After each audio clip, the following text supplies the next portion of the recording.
네, 하나님의 말씀 출애굽기 4장 22절부터 보시겠습니다. 출애굽기 4장 22절.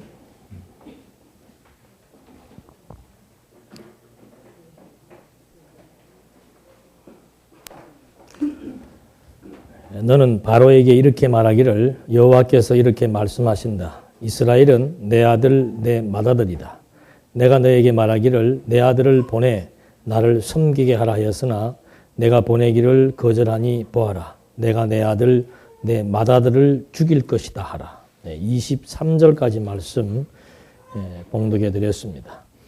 하나님께서는 백성을 삼으시는 여호와라는 제목으로 출애굽기를 통해서 당신을 우리에게 지금 증거하고 계십니다. 그러니까 이 주제가 백성을 삼으시는 여호와인데 백성을 삼으시는 이유가 뭔가? 바로 여호와라는 이름 속에 담겨져 있지요. 자기 백성 삼기로 언약했기 때문에 언약을 이루시기 위해서 자기 백성을 삼으시겠다는 거예요. 그러니까 구약의 모든 역사도 하나님의 언약에 기초해서 전개되고 이루어지는 역사입니다. 그러므로 하나님은 여호와로 존재하신다는 것을 우리에게 알려주는 거죠. 그래서 자손들을 애굽의 노예 생활을 시켜서 생육하고 번성케 한 겁니다. 그 다음에 이제 이들을 약속의 땅으로 데리고 나와야 되니까.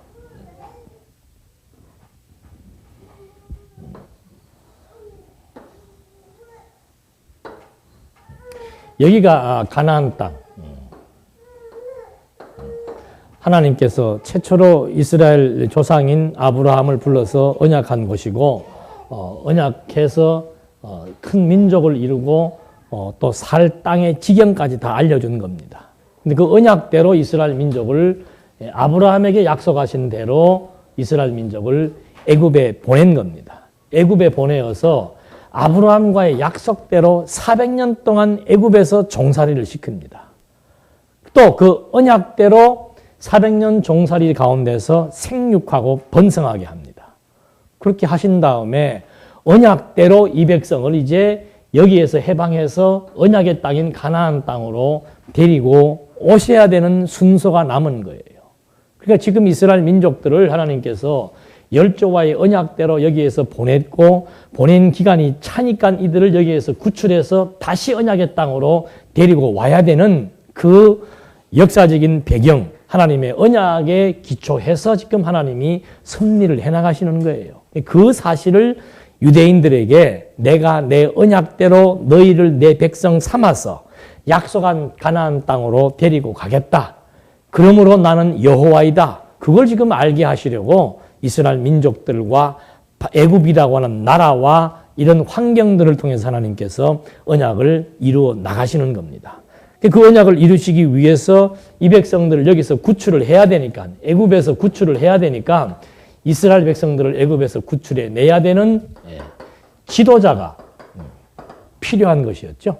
그래서 그 지도자를 하나님께서 모세로 하나님이 지도자를 선택해서 모세를 부르셔서 이제 모세로 하여금 부르심에 맞는 소명이죠. 소명. 모세를 부르셔서 소명입니다. 소명, 목적에 맞는 일을 뭐하게? 수행하게 하시는 하나님의 섭리 역사. 그러니까 모세도 하나님이 여호와이심을 우리에게 증거해 주는 하나의 도구예요. 그래서 이게 모세를 부르셔서 이제 모세에게 부르심의 목적에 맞는 그 일을 수행할 수 있는 사명감을 지금 주시는 과정이 지금 여기에 소개되고 있는 거죠. 첫째는 모세로 하여금 이제 하나님께서 너를 부르신 목적은 뭔가? 네 백성을 언약의 땅으로 인도해내기 위한 목적이다. 그 목적을 이루기 위해서 제일 먼저 하나님은 모세에게 하나님은 약속을 이루시는 여호와이시다라고 하는 확신을 주어야 돼요. 그래야 모세가 움직일 수 있는 겁니다. 그러니까 하나님께서 우리를 사용하실 때 무슨 로봇처럼 로봇은 깨달아 느끼고 결단하는 그런 기능이 없잖아요. 인간은 뭔가 깨달아 느끼고 결단하는 그런 인격적인 작용을 하나님께서 갖게 한다 이 말이죠. 그게 로봇과 우리 사람과의 차이입니다. 인간을 무슨 하나님께서 로봇으로 만들어서 자유의지도 없고 로봇처럼 만들어서 하나님의 마음대로 해나가신다. 맞죠? 그러나 과정상에 있어서는 하나님의 뜻을 이루시기 위해서 인간에게 지정의 깨달음입니다. 인격적인 작용을 통해서 하나님 정말 약속대로 이루시는 분인지 아닌지에 대한 깨달음. 이게 지적인 작용이지요. 이성적인 작용을 통해서 깨닫게 해줍니다. 아, 진짜 하나님께서 그렇게 약속대로 모든 것을 이루어 나가시는 것을 깨달아 느끼게 됩니다. 느끼니까 그 다음에는 무슨 작용을 하는 거예요? 의지의 작용을 하는 겁니다. 아, 하나님 하시는 일을 보니까는 정말 이렇게 하시는구나. 맞아. 라고 하는 확신을 갖고 이제 모세로 하여금 행동하게 하시는 하나님의 섭리 역사. 그러니까 이 과정을 아주 치밀하고 세밀하게 지금 우리에게 소개해 주시는 거예요. 하나님께서 우리를 부르셨다. 부르셨으면 하나님의 부르심 목적에 맞도록 하나님께서 쓰십니다. 어떻게 쓰시는가? 깨달아 느끼고 결단하도록 하는 사명감의 충전토록 만들어 나가신다 그 말입니다. 사명감을 갖게 해서 그 사명을 감당할 수 있도록까지 하나님께서 다 역사해 나가시는 거예요. 그 도구가 뭔가? 그게 바로 하나님의 말씀인 성경을 통해서 하나님이 이런 분이신 것을 깨달아 느끼고 아주 확신하게 한 다음에 확신신앙에 의해서 하나님의 목적을 이루어 나가는 도구로 사용하신다는 것. 그래서 먼저 모세에게 이 과정을 주시기 위해서 모세에게 표징을 주시는 거예요. 뱀이 지팡이로 변하는 표징. 표징을 통해서 모세는 점점 하나님은 정말 언약대로 이루시는 여호와이시구나라고 하는 사실을 깨달아 느끼고 결단하게 하는 그런 과정을 지금 하나님께서 하나하나 섭리해 나가시는 거죠. 표징을 준 다음에 그 다음에는 목적을 이루기 위해서 할 말을 주시겠다는 거예요. 할 말을 다 일러줍니다. 너 가서 가라. 애굽의 바로왕한테 가서 얘기해라. 여호와께서 우리는 여호와의 백성이기 때문에 여호와께서 우리를 너의 백성이 아니고 우리는 여호와의 백성이다. 그러니까 지금 우리가 지금 너의 노예 생활하고 있지만 여호와께서 나에게 말씀하시기를 우리를 너의 손아귀에서 이제 구출해 내서 하나님의 약속한 곳으로 우리를 데려가겠다고 말했으니까 그 말대로 좀 해라 라고 말을 한 것입니다. 안 듣거든요. 안 들으면 뭐라고 말할까? 하나님께서 너희 장자들을 다 없애버리겠다고 말해라. 그게 하나님께서 할 말이라고 하는 것은 하나님께서 하실 계획이에요. 계획. 그 계획을 미리 알려주시겠다 그 말이죠. 그러니까 쉽잖아요. 하나님이 표징 보여주어서 확증 갖게 합니다. 하나님의 계획을 알려주는 겁니다. 그게 사도 바울이 뭐라고 그러는 거예요? 지금 우리가 성경 공부하는 것은 뭔가? 하나님께서 모세에게 이스라엘의 역사적인 과정에 나타날 계획을 알려주는 것처럼 성경 공부라고 하는 것은 창세 전부터 비밀로 간직되어 있던 하나님의 그 계획을 우리에게 마지막 종말까지를 다 알려주는 것이 성경의 내용이라고 말입니다. 얼마나 대단한 내용이에요. 예? 창세 이전에 가지고 계셨던 하나님의 그 계획을 마지막 종말에 이르기까지의 전 역사를 우리에게 지금 알려주는 내용이 성경의 내용이에요. 그게 터득되니까 사람이 어떻게 되는 거예요? 지혜로워지는 거예요. 오전에 제가 성경이 진리인 것이 뭔가, 왜 진리인가? 구성상에 있어서 논리 체계가 확보되어 있고 내용상에 있어서 역사적인 사실로 판명되고 증명되고 입증되고 있으며 모든 질문들로부터 모든 것들을 다 명쾌하게 해답해 줄 수 있는 답이 있는 명료성을 가지고 있고 세 번째는 시간상 안 했는데 효능이 있습니다. 진리로서의 효능이 있는 거예요. 그게 바로 뭔가 우리들을 모든 피조세계의 모든 것으로부터 자유 그리고 평화 그리고 영생에 이르게 하는 그런 능력을 가지고 있는 거예요. 아니 이 세상에 어떤 지식이 어떤 학문이 어떤 이론이 모든 것으로부터 자유하고 모든 것으로부터 평화를 누리고 영원한 생명에 이르게 해줄 수 있는 그런 진리가 어디가 있어요? 그런 이론이 어디가 있고 그런 교훈이 어디가 있냐 이 말입니다. 철학은 전부 가설이에요. 가설. 거기에 쏘으면 안 돼요. 우리보다 좀 머리가 영리한 사람들이 정말 삶을 고뇌하는 사람들이 추론해서 추론하고 상상하고 공상해서 만들어낸 가설, 그 가설을 관념적인 그런 그 가설을 관념에 의해서 체계를 잡아놓은 것이 그게 철학이에요. 그 철학은 그냥 관념에 의해서 만들어진 이론도 있고 경험에 의해서 만들어진 이론이 있는 거예요. 그래서 철학의 장르는 크게 관념 철학과 경험 철학 크게 두 개로 나누어지는 거예요. 이걸 우리는 실증주의라고 말하는 겁니다. 경험 철학을. 그리고 근거가 뭔가? 근거가 없다니까요. 근거가 전부 가설이에요. 가설. 인간이라고 하는 것은 이럴 것이다. 모든 우주와 만물은 이렇게 움직여질 것이다. 하나의 추론한 가설을 만들어 놓고 전제를 만들어 놓고 그 다음에 전개해 나가는 이론들이다 그 말이죠. 근데 성경은 그게 아니에요. 가설이 아니고 그냥 바로 하나님의 뭐예요? 자기 계시, 사실이에요. 사실. 근거가 분명한 거, 이건 근거가 가설이에요. 성경은 근거를 분명하게 제시해주고 있습니다. 백성을 삼으시는 여호와. 왜? 근거가 있어요. 유대인은 알잖아요. 아브라함 불렀다. 아브라함 불러서 벌써 언제? 500년 전에 아브라함 불러서 약속했다. 그 약속대로 지금 이 민족이 애굽에 내려갔고 애굽에 400년 동안 약속대로 살았고 400년 때가 되었으니까 이제는 가나안 땅 가야 된다. 그게 근거예요. 확실한 근거 제시해 주면서 하나하나 하나님의 능력으로 섭리해 나가는 역사. 그건 사실이죠. 그 역사가 바로 성경을 통해서 드러나고 있는 거라 그 말입니다. 그 성경을 통해서 이 감추어진 하나님의 계획을 깨닫게 되니까 사람이 지혜로워지고 지혜로워지니까는 모든 것으로부터 자유를 누리게 됩니다. 삶과 죽음에서 자유와 평안을 누립니다. 그러면 끝난 거예요. 삶과 죽음을 통해서 자유와 평안을 누린다면 끝난 거예요. 어느 누구도 삶에 대해서 죽음에 대해서 명쾌한 해답을 해줄 수 있는 그런 진리는 없습니다. 그런 이론은 없습니다.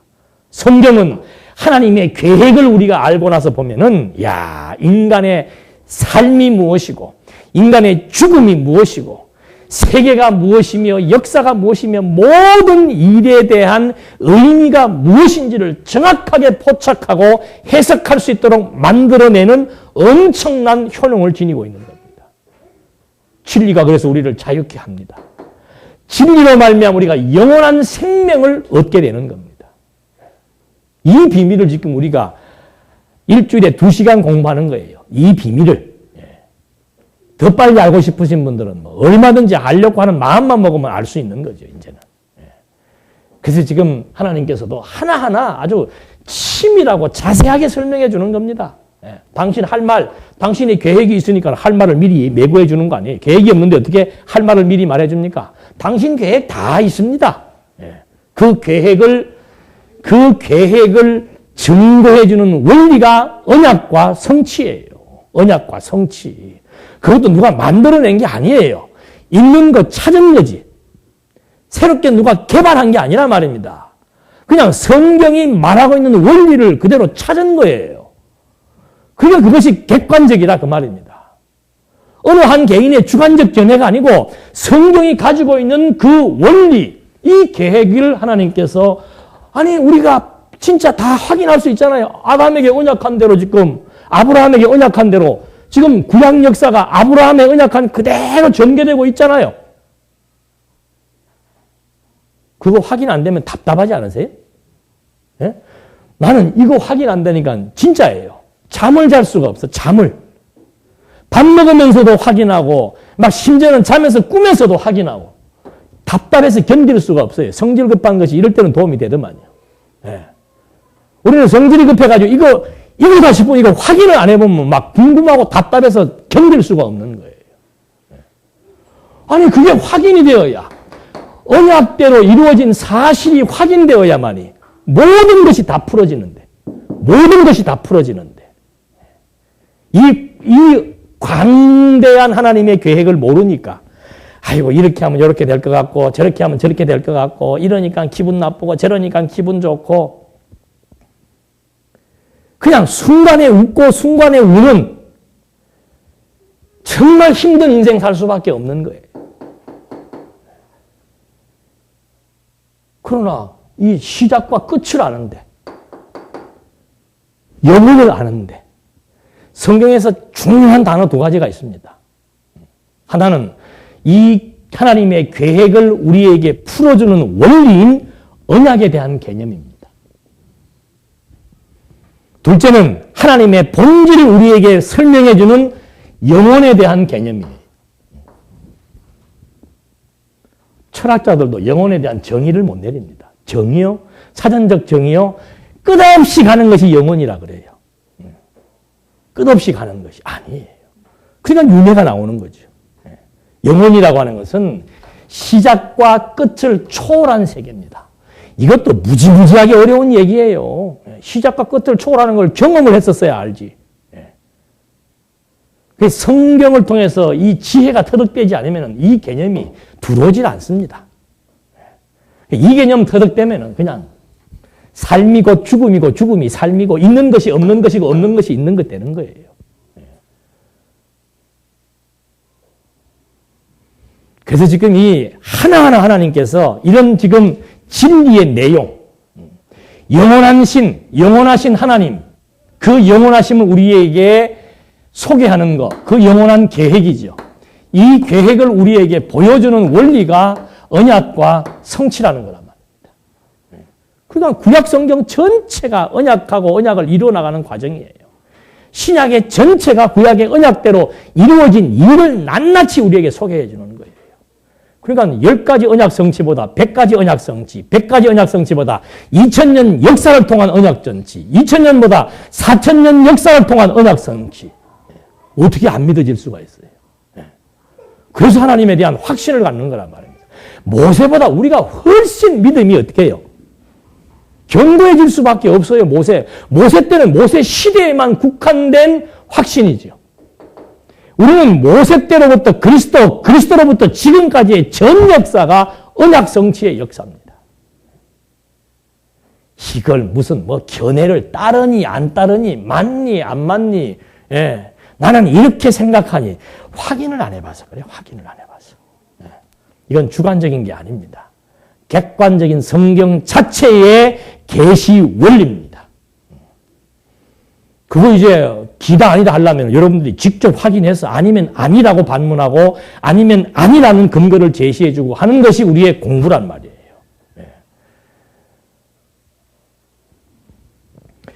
그래서 지금 여기서도 하나님께서 모세에게 지금 하나하나 확증시켜주는 여호와의 심을 알게 해주기 위해서 지금 이렇게 표징, 할 말, 그 다음에는 할 일, 할 말 다음에 할 일. 이게 다 연결되는 거예요. 하나님이 하신다는 증거 보여주고 하나님의 계획을 알려주고 그 계획대로 하나님께서 뭐 하게 하시는 겁니까? 일하게 하시는 거예요. 그게 하나님의 계획대로 살아가게 하시는 거라 그 말입니다. 그 하나님의 하시는 계획을 모르면은 할 일도 모르고 할 일도 모르니까 누구 좋은 대로 하는 거예요. 내 좋은 대로 하는 거예요. 그래서 인생이 피곤한 거예요. 인생이 힘들고 피곤하고 왜 자꾸 고통을 느끼게 되고 자살하는가? 하나님의 계획을 알 수가 없고 하나님 그 계획을 통해서 해야 될 선한 일이 무엇인지 모르니까 이루어지지도 못할 내 욕심을 할 일로 설정해 놓고 그게 이루어지면 행복한 줄로 알고 거기에 쏘가서 일생을 살다 보니까 허무하고 허탈한 거예요. 이 두 가지예요. 하나님도 모르면서 열심히 사는 사람은 그냥 욕심대로 한번 이루어보겠다고 그냥 죽기 살기로 미련한 곰처럼 사는 사람들이거나 아니면 아예 체념하고 사는 사람들이거나 낙이 없는 거예요. 낙이. 팔자근이하고 체념하고 살든지 아니면 그래도 하면서 욕심이 순간순간 이루어지는 그 욕망에 대한 쾌락 그것 때문에 사는 인생 두 가지밖에 없는 거예요. 그게 참 대단한 사람들이죠. 그 조바심하면서 참된 것도 알지도 못하고 어느 방향으로 왜 가야 되는지도 모르면서 짐승과 똑같이 먹고 있고 마시는 것에 심취하며 살아갈 수 있다는 거. 조금만 머리가 영특해도 자살해야 되죠. 자살 예찬론자가 아니에요. 하나님은 모르고 어떻게 그렇게 살 수가 있냐 이 말입니다. 그게 낙인 줄 알고 그게 인생인 줄 알고. 참 하나님께서 우리에게 이런 삶의 방향을 제시해주고 삶의 목표와 목적을 깨닫게 해주면서 우리들로 하여금 지혜를 깨닫게 해서 살아가게 하신다는 것 자체가 얼마나 안도감을 얻을 수 있고 안심이 되고 위안이 되는 줄 알 수 없는 거죠. 왜? 하나님 당신이 당신 백성 삼겠다고 약속했잖아요. 모세를 통해서 이스라엘 백성들 자기 백성 삼겠다고 약속하신 것처럼 우리는 모세가 증인이 아니고 그리스도가 증인이에요. 창세전 그리스도 안에서 우리를 그리스도를 증인 삼아서 우리를 당신 백성 삼으신 거예요. 구약은 모세를 증인 삼아서 아브라함을 증인 삼아서 자기 백성 삼았다면은 우리는 모세나 아브라함보다 우월하신 하나님 당신 자신인 그리스도 안에서 우리를 당신 백성 삼기로 약속했고 그 언약의 대상들이니까 임마누엘 그리스도를 통해서 우리와 함께해서 우리의 할 말과 우리의 할 일을 깨달아 느끼고 결단하게 해서 살아가게 하신다는 하나님의 섭리 역사. 나한테는 아직 그렇게 큰 생동감이 없는데요. 수준 따라 다른 거예요. 하나님께서 하나하나 그것도 걱정하실 것 없습니다. 하나하나 하나님께서 이 계획을 하나하나 차근차근 단계별로 깨닫게 해주어서 하나님의 할 말과 하나님의 할 일을 우리들로 하여금 하게 하신다는 그런 내용들을 지금 하나하나 확인을 해가고 있는 겁니다. 그래서 모세로 하여금 이제 행할 일에 대한 내용을 구체적으로 말씀해 준 것이죠. 그 다음에 이제 24절에 보니까 모세가 길을 가다가 숙소에 있을 때 여호와께서 그를 만나 죽이려 하셨다.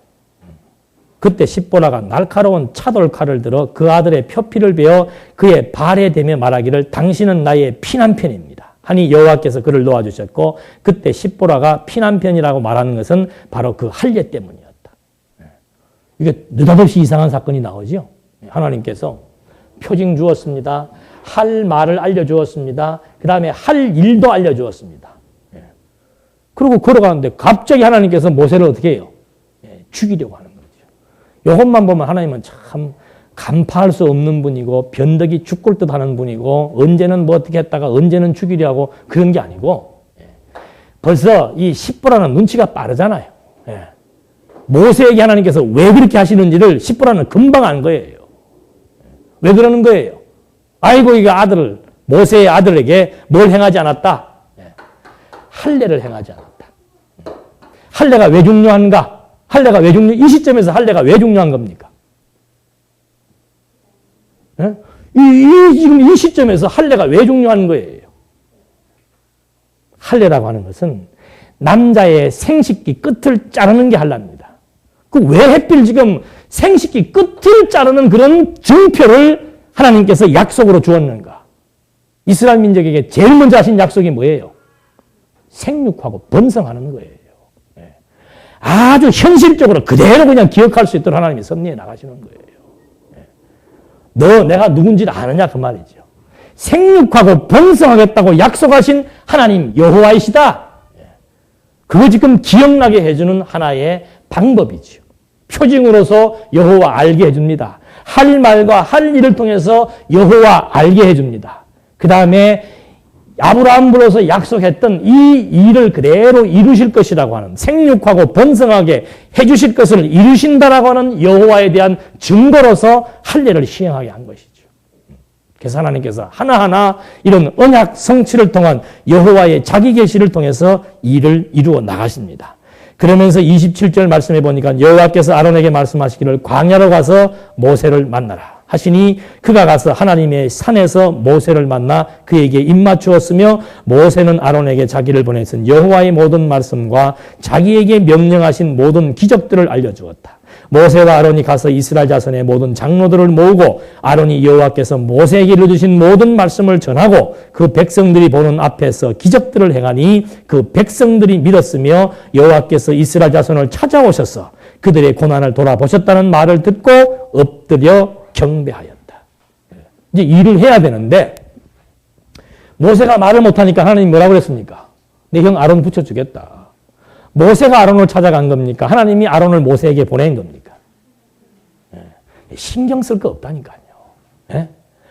누구를 찾아가서 어떻게 해서 무엇을 어떻게 이루고 이 일은 이 사람을 찾아가야 되고 저 일은 저 사람을 찾아가야 되고 안 찾아가도 하나님의 하실 말을 이루시기 위한 일에 대한 때가 되면은 하나님께서 찾아오게 하신다니까요. 그 사람 인간관계, 조직관계 우리 얼마나 신경 쓰고 삽니까? 특별히 직장생활 하시는 분들 전부 조직세계 아니에요. 조직세계. 군대, 법관, 공무원, 무슨 사회, 직장 전부 조직체계입니다. 그게 핵이 누구인가? 인간이에요. 인간. 그 인간관계. 그걸 하나님을 모르니까 지혜가 부족하니까 사람이 사람과의 관계를 만들어 나가는 줄 알죠. 그러니까 인생 피곤해질 수밖에 없는 거예요. 사람의 마음처럼 변덕이 죽굴도 다는 것이 없고 사람의 마음처럼 잔인하고 간사한 것이 없는데 그 인간의 마음을 내가 맞추면서 살아나가야 되겠다? 인간의 마음을 내가 맞추면서 할 일을 해야 되겠다? 죽음이에요. 죽음.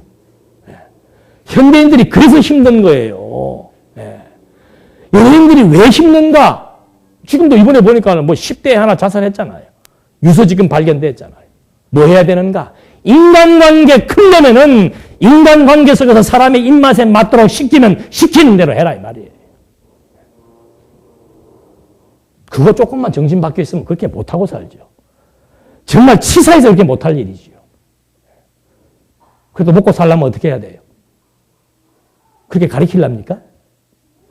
비열한 인간으로 가르치랍니까? 아니에요.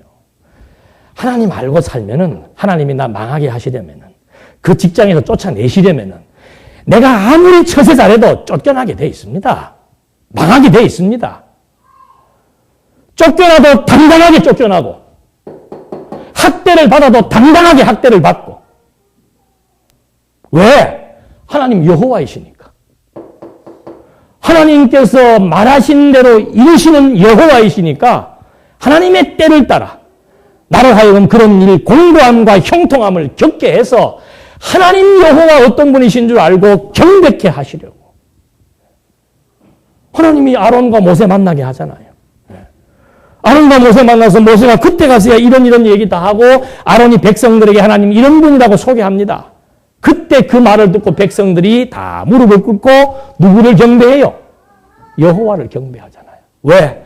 오늘 우리가 여기까지 왔고 여기에서 이렇게 걷고 가야 될 모든 일들에 대한 계획, 주관자, 주체가 하나님이라고 하는 사실.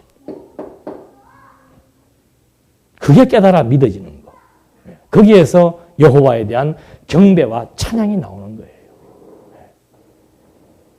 그래서 이 당당함이라고 하는 것은 자만과는 다른 거죠. 자만은 내가 힘 있을 때 나보다 약한 사람을 누르고 거들먹거리는 게 자만이지만 당당함이라고 하는 것은 힘이 있고 없고 상관이 없습니다. 하나님 어떤 분이신 줄 알면은 하나님 뜻대로 하나님이 행하시는 대로 하나님이 여건 만들어 나가시는 대로 걸어가는 것, 믿음으로 걸어가는 것, 그게 당당함이에요. 지금 우리 뭐 한 분도 보니까 직장을 들어가긴 잘 들어갔는데, 이거 뭐 한 사람에 의해서 그냥 온 직장이 대부분 다 그래요. 아니, 기업주가 사장이면 사장 마음대로 하지 뭐. 그 무슨 뭐 사원들 눈치 보고 합니까? 막강한 파워 있는 사람인데 들어가가지고 지금 막 너무너무 힘든 거라. 왜 힘이 든가? 어쨌든지 간에 그 막강한 사주의 생각과 입맛에 맞추어 살라 그러니까 힘이 든 거예요. 나는 하나님 앞에서 내 할 일 하면 산다 그러면 힘들 것 없어요. 하나님이 주신 여건 속에서 하게 하시는 일, 그냥 그거 하며 살면 되는 거예요. 근데 벌써 우리는 생각이 많죠. 하나님이 여자리 머물라고 했는데 벌써 많은 생각들을 하고 있는 거예요. 그게 나를 힘들고 피곤하게 만들어 나가는 거죠. 살아도, 죽어도, 사는 것도, 죽는 것도 다 하나님 여호와께서 세우신 계획, 하나님의 그 계획을 이루어 나가시는 분도 하나님이시고 적재적소에 정말 절묘한 타이밍과 모든 것들을 다 조화롭게 함께해서 만들어 나가시는 분이 하나님 여호와라고 하는 사실. 그 확신 갖게 하기 위해서 하나님이 지금 이렇게 창세기부터 4,000년, 2,000년 유대의 역사, 2,000년 교회의 역사를 통해서 하나님이 여호와의 심을 지금 이렇게 아주 자세하게 우리에게 설명해 주고 있는 거죠. 이래서 모세가 이제 이런 일련의 과정들을 통해서 모세와 아론 백성들 앞에서 이제 하나님께서 입지를 만들어 주는 겁니다. 지도자로서의 입지를 만들어 준 거예요. 그러니까 이제 모세와 아론이 좀 이제 안도가 생긴 거죠. 그랬으면 이제 바로 하나님께서 일을 시작하시면 좋은데, 인간이 그렇게 생겨 먹었어요. 타락 이후로부터. 조금 뭐가 되면은 어떤 줄 알아요? 내가가 붙죠, 내가. 내가 실력이 좋고, 내가 재주가 많고, 머리가 영특하고, 부지런하고, 알뜰하고, 이제 그거를 하나님께서 처음부터 뽑아내는 거죠. 어떻게 해서 나가시는가? 이렇게 좋아서 그냥 딱 확신 갖게 한 다음에 그냥 바로 밀고 나가는 게 아니고, 확신 갖고 나가니까 앞에 뭐가 있어요, 이제. 장벽이 기다리고 있는 거예요. 가다가 바로 그냥 헤딩하는 거죠. 떵떵 소리 나는 거예요. 그러면 뭐가 나오겠어요? 원망과 불만이 또 나오죠. 그리고 하나님께서 그 다음에 그 장벽을 하나님이 무너뜨려 버리니까 그 다음에 뭐가 나와요? 여호와에 대한 찬양이 나오고. 그게 하나님이 하시는 일. 그 계획 알면은 크게 두려워할 일이 없다니까. 장벽이 있다? 그 장벽은 어떻게 돼요? 반드시 무너지게 돼 있습니다. 반드시 무너지게 돼 있다니까요. 장벽이 동서남북 다 막혀 있어도 하나님의 때가 되면은 어떤 길이 열리고 있어요? 피할 길이 예비되어 있다니까. 피할 길이. 우리가 볼 때는 피할 길이 없죠. 근데 하나님은 다 미리미리 준비해 놓고 섭리해 나가시는 여호와. 준비해 놓고 섭리해 나가시는 여호와.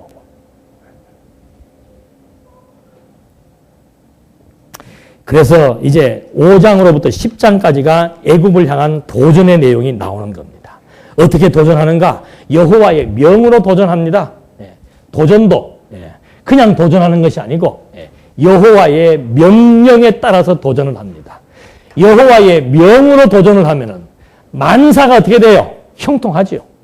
만사 형통이 무엇인지를 지금 알게 해주는 내용들입니다. 여호와의 명으로 도전을 하는데 이제 모세와 아론이 하나님의 말씀을 애굽 왕 바로에게 전하는 것으로부터 시작하게 되죠. 5장 1절에 보니까 그 후란 말은 이제 모세와 아론이 만나서 백성들에게 모든 소명의 내용들을 말해주고 백성들로 하여금 하나님이 어떤 분이신 것을 소개해주고 백성들도 여호와 경배하고 모세와 아론을 같이 지도자로 받들고 잘 조합이 되었습니다. 그 후에 모세와 아론이 바로에게 가서 말하였다. 여호와 이스라엘 하나님께서 말씀하시기를 내 백성을 보내라. 그들이 나를 위해 광야에서 절기를 지켜야 할 것이다 라고 하였습니다. 바로가 대답하기를 여호와가 누구인데 내가 그의 목소리를 듣고 이스라엘을 보내겠느냐? 나는 여호와를 알지 못하니 이스라엘을 보내지 않겠다 하므로 그들이 말했다. 히브리 사람들의 하나님께서 우리에게 나타나셨습니다. 우리가 광야로 사흘 길을 가서 여호와 우리 하나님께 제사를 드리도록 허락해 주십시오. 그렇지 않으면 여호와께서 우리를 전염병이나 칼로 치실 것입니다. 이집트 왕이 그들에게 말하기를 모세와 아론아 너희가 백성으로 어찌하여 일을 하지 못하게 하느냐? 가서 너희 일이나 하여라 하고 또 말했다. 보아라. 이제 이 땅의 백성이 번성하였는데 너희가 그들의 노역을 중단시키려 하는구나. 바로 왕이 볼 때 모세와 아론은 뭐예요? 이건 반동이야, 반동. 그러니까 한번 내가 좋게 말하니까 가서 네 할 일이나 해라. 쓸데없는 말 하지 말고 뭐 여호와인지 누군지 나는 알지도 못하겠고 이게 상식적으로 말이 안 되는 소리잖아요. 지금 우리가 김정일한테 가가지고 여호와 하나님께서 너 지금 미사일 쏘지 말라고 그러더라 그러면 가서 네 할 일이나 해라. 안 그러면 개성 문 닫아가지고 못 가게 할지도 몰라요. 그런 상황하고 똑같은 상황이라니까요. 근데 그런 어처구니 없는 말을 하나님께서 하게 했는데 나중에 그런 어처구니 없는 말이 현실로 이루어지는 역사를 이스라엘 민족들이 경험하게 될 때 와, 진짜로 하나님은 여호와로 살아 존재하시는구나. 우리는 부끄러워서 말 못하겠죠, 그런 말. 하나님께서 이렇게 하나님 뭘 하나님? 네 종교, 네 종교고 내 종교, 내 종교다 그렇게 말하지. 확신 있으면 못할 게 없는 거죠. 그래서 지금 이렇게 말을 딱 하게 하면서 출발을 했는데 이런 출발은 뭔가? 하나님의 다 약속대로 된 거예요. 바로 왕의 마음을 강팍하게 하시겠다고 하나님이 미리 약속했습니다. 그리고 절대 금방 안 보내준다고 약속했습니다. 나중에 그래서 바로 애굽에 있는 장자들을 다 죽이겠다고 또 미리 예언해 주었습니다. 그 예언대로 이루시기 위해서 바로는 뭐 하는 거예요? 악역을 맡은 거예요. 하나님께서 정해주신 배역이 있습니다. 선한 역이 있고 악역이 있습니다. 악한 자는 악역을 통해서 악한 일에 쓰는 거고, 선한 자는 선한 역을 맡겨서 선한 일에 쓰는 거예요. 그 지금 바로는 악역을 맡은 사람이에요. 그러니까 악역을 맡았으니까 악역에 충실해야 돼요. 그래서 지금 당장 거절해버리고 단칼에 거절해버리고 그들을 돌려보내는 내용이죠. 여기서 보면은 바로와 아론이 지금 실패한 겁니까? 성공한 겁니까? 실패한 거죠. 갔으면 어떻게 해야 돼? 바로가 여호와가 보내라 그러더나? 가거라 이래야 되는데 뭐? 여호와? 까불지 마. 가서 일이나 해라 임마. 네 할 일이나. 백성들 선동하지 말고 모세 완전히 코 빠지는 거죠. 이렇게. 뭘 모르니까? 하나님의 계획을 모르니까. 하나님의 이 원대하신 계획을 모르니까. 열조에게 언약하신 계획을 제대로 이해가 안 되니까 그 순간만 보니까, 거절당한 순간만 보니까 실패한 것 같고, 실패한 것 같으니까 좌절하게 되고, 좌절하니까 불안하고 원망하게 되고, 살맛이 안 나게 되고. 우리 20대, 30대 좌절하지 마십시오. 살면서 별의별 일 많습니다. 그건 그 일로 끝나는 게 아니에요. 반드시 하나님은 그 일을 통해서 하나님의 목적이 있다니까. 소명 불렀을 때는 목적 없이 부르는 경우가 없습니다. 우리를 택했을 때는 목적 없이 택한 게 아니란 말이에요. 당신의 기쁘신 뜻을 따라서 우리에게 분명한 목적을 가지고 우리를 택했고 우리를 불렀습니다. 그 목적은 뭔가? 하나님 살아계신 존재를 우리에게 알게 하기 위해서 당신의 계획을 알려주고 당신이 그 계획대로 일을 다 섭리해 나가심으로 말미암아 이스라엘 백성들이 그 여호와를 의지하고 경배할 수 있었던 것처럼 오늘 우리들도 마찬가지예요. 하나님 살아계십니다. 그분이 임마누엘, 우리와 함께 하신다는 거. 친구는 멀어질 수 있고 친구는 떠나갈 수 있고 인간은 배신하며 등을 돌릴 수 있지만은 하나님은 끝까지, 세상 끝날까지 너희와 함께 하신다고 약속했단 말입니다. 그 하나님을 알고 그 하나님 의지하고 살아야 힘이 나지. 예? 돈 있는 친구, 능력 있는 친구 필요 없어요. 인간관계는 상망할지 모르지만 전부 이용가치입니다. 어떤 맥락 속에서라도 이용가치에 의해서 인간관계가 형성되는 거란 말입니다. 사용가치 없으면 멀어지게 되어 있는 거예요. 형제도 마찬가지고요. 그게 인간의 속성이란 말입니다. 속으면 안 돼요. 그 힘으로 살려고요. 그 힘으로. 그 처세 해가지고 그 힘으로, 그 적용으로 인생 살아가겠다. 그 하나님이 사정없이 다 끊어버리는 겁니다. 사정없이. 누구만 바라보라고. 하나님이 나와 함께 한다는 그 사실이 깨달아 믿어지고 그 함께 한다는 그 말에 대한 느낌이 무엇인 줄 알고 그 의미가 무엇인 줄 알고 여호와의 이름을 부를 수 있다는 것만 가지고도 감격하고 찬송하고 하나님이 나와 함께해서 내 인생길을 책임지고 지도해 나가신다는 그 사실을 깨달아 산다는 것, 그것으로서 만족과 행복을 영위할 수 있도록 하나님이 그렇게 섭리해 나가신다. 그게 여호와의 명입니다. 그런 여호와에 대한 인식이 생겨야만이 나에게서 여유가 나오는 거예요. 거기에서 여유가 나오는, 돈이 많아서 여유 나오는 거 아니에요. 얼마나 든든해요. 다 죽이려고 하는데 유대인들을 지금 죽이겠다고 바로 왕이 지금 막 사슬이 시퍼런데 다윗을 죽이겠다고 사울이 군대를 다 동원해서 잡으러 다니는데 얼마나 외롭고 고독하고 힘들겠냐 그 말입니다. 이 사실을 모른다면 다윗은 이 사실을 알았어요. 하나님이 나와 함께 하면은 10,000명이 나 죽이려고 해도 나 모함을 하든 쫓아내려고 하든 죽이려고 하든 없애려고 하든 망하게 하든 인간이 무섭지 않은 거예요. 인간이. 귀신이 무서워요? 사람이 무서워요? 사람이 훨씬 무섭지.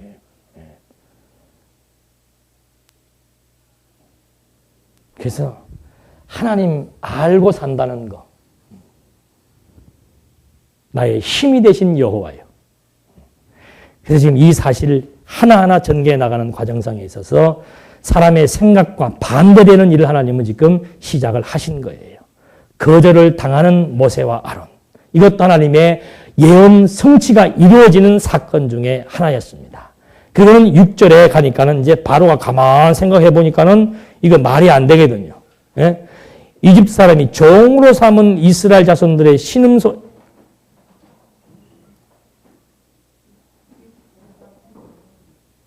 5장 6절. 바로가 그날에 백성의 감독관들과 작업반장들에게 명령하여 말하기를 백성이 벽돌을 만드는 짚을 이전처럼 주지 말고 그들이 가서 스스로 짚을 모으게 하여라.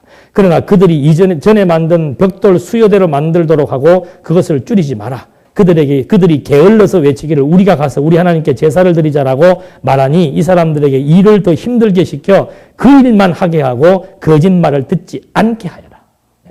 바로와 모세가 한 말이 참말인데, 모세와 아론이 한 말이 참말인데, 바로는 그것을 거짓말로 듣잖아요. 거짓말로 들으니까는 도리어 진실을 말했는데 더 학대받는 일이 발생하는 거예요. 이게 하나님이 하시는 일이에요. 근데 마지막 가서는 뭐가 승리합니까? 진짜로 믿어져요? 신경 쓰고 살 것 없는 거예요. 그래서 하나님의 말씀이 진리입니다. 그래서 하나님의 말씀이 신빙성이 있는 거예요. 말씀을 진실로 못 받아들인 사람은 거짓말하는 줄 알고 이것들이 지금 게을러서 그러는구나. 이제는 재료를 주지 마라. 자재 안 주고 일하라. 얼마나 힘들어요. 자재까지 구해와서 똑같은 수령을 만들어야 되니까. 그래서 진리를 선포하다 보면은 이렇게 가끔은 학대받는 일이 생길 수가 있고 그것이 거짓으로 오인될 수도 있다 그 말입니다. 누구에게? 무지한 사람들에게. 그래서 진리를 찾는 사람들이 적고 길이 협착하고 예수님이 미리 예언했잖아요. 진리의 길이 어떤가? 하나님 살아계심을 증거하는 진실의 말이 어떤가? 많은 무지한 사람들로부터 외면당하고 속임당하고 학대당하고 핍박당할 수 있고 손해볼 수 있다. 성경이 말하는 거예요.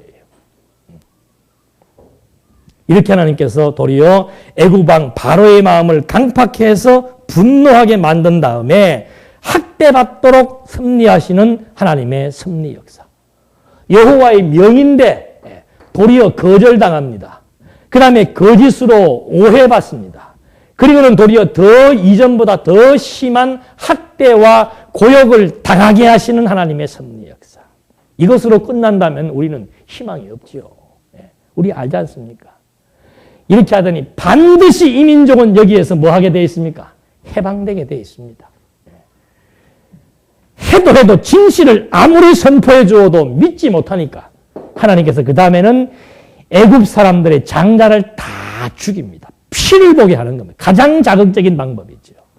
맏것, 첫것은 짐승이든 사람이든 다 몰살시키는 하나님의 섭리 역사. 그걸로 하늘을 치솟는 바로 왕의 기세를 꺾어버리는 하나님의 섭리 역사예요. 그렇게 해서 유대인들은 그 죽음의 상태에서 유대인들을 보호해서 그 애굽 홍해 바다를 건너게 하셔서 약속대로 가나안 땅을 정복하게 하시는 여호와 하나님의 섭리 역사. 성도들의 최후는 반드시 승리가 보장되어 있습니다. 우리 눈에 보이는 장벽은 장벽이 아닙니다. 그 장벽은 순간적인 하나님의 섭리의 과정이며 훈련의 도구에 불과한 겁니다. 반드시 장벽을 허시는 하나님의 섭리 역사. 반드시 최후의 승리를 얻게 하시는 하나님의 섭리 역사.